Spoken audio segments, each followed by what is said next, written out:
part of my non-cooking series, we are going to be doing some cooking. I'm going to do a shepherd's pie, kind of. I'm actually going to put a twist on the shepherd's pie. So everyone wants to know, like, what's the history of this with me and my family?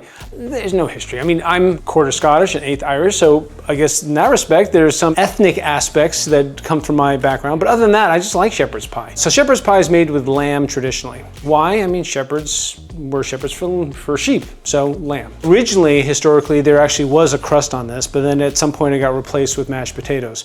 And I think that was the Irish thing because there was a lot of potatoes in Ireland. In any case, we're not going to do a straight shepherd's pie. We're going to do a little twist. It's going to be kind of like a French onion soup twist on shepherd's pie.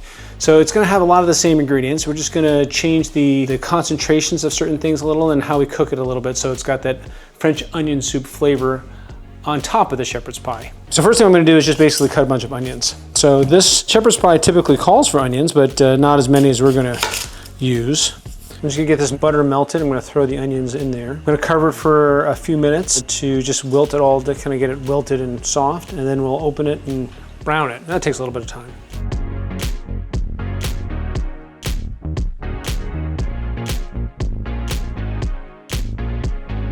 I kind of like the skins on my mashed potatoes, but I think for appearance, no skins might be better.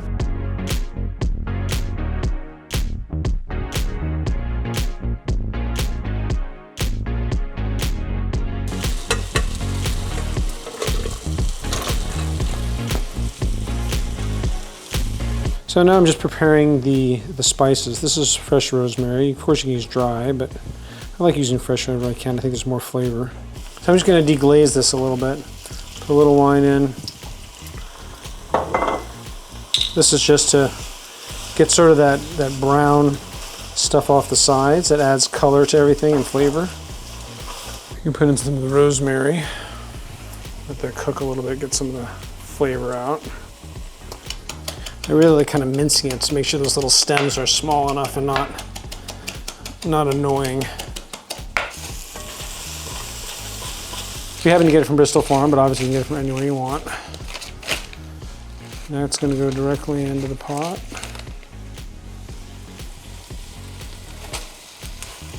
It's actually 1.5 pounds, right? Ground. 1 pound? Okay. Might be 1.5 pounds. Let me see. It looks bigger than 1 pound.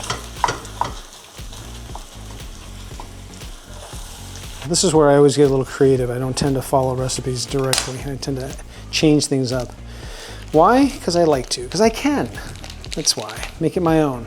In venison, I happen to really like venison. Venison has really good flavor. It's lean and healthy.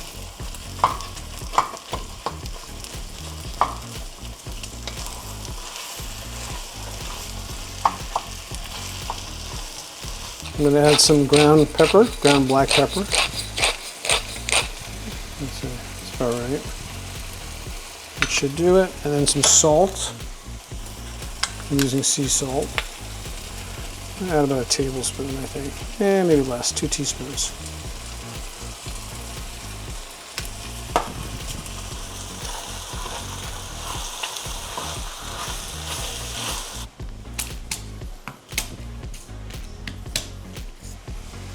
Garlic. And next we're going to put in some Worcestershire. So it calls for a couple tablespoons, so I think that's about there.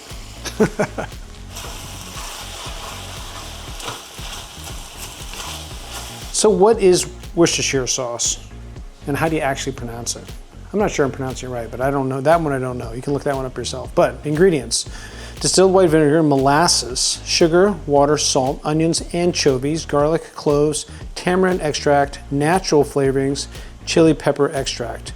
So anchovies. We've got anchovies and tamarind extract. Those are the two that really stand out to me. Molasses as well. So apparently this has been around for a long time, ever since the spice trade back in through Asia and Europe. So now we're going to add some beef broth, couple of cups worth. It's about 1/2 of this thing. And I have a tendency to add a little bit more than they say and just cook it down a little bit just to concentrate the flavor. Now I'm using a bone broth. So it's just flour and a little bit of beef broth mixed together as a thickener. I don't like putting the flour in directly because it clumps up. This way, less likely to clump.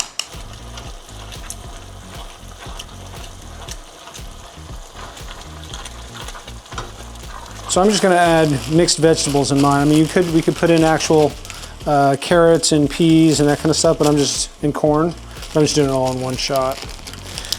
A shortcut. These are still frozen, obviously.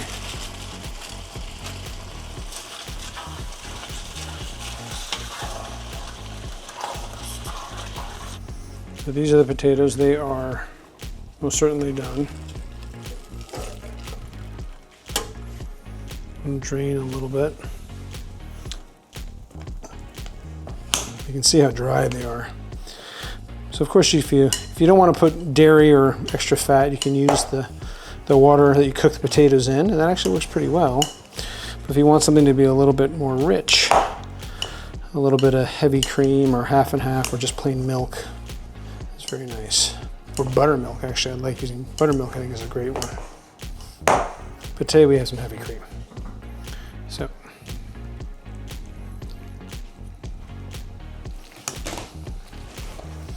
and of course you can put some butter in there too.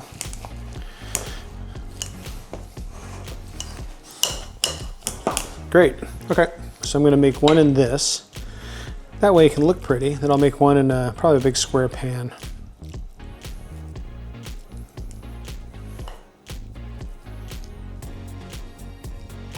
Okay.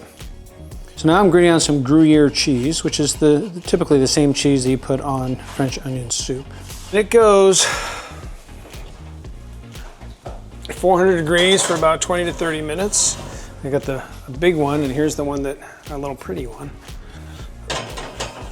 There we go. So we are done. Let me clean that oven.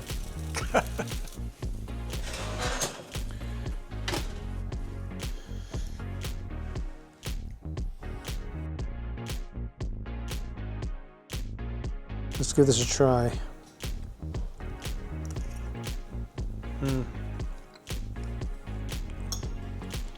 That's really good. You can taste the onion. It's not like super oniony, but it is oniony enough. You can definitely taste it. It's got a really good flavor. So I decided to modify the recipe the way we did because frankly, I love onion soup. And I just want to do something different. These classic recipes are amazing. That's why they're classic. But it's always fun to try to make it your own, make it different. I try to do that with everything I do. And cooking's an easy way to do that.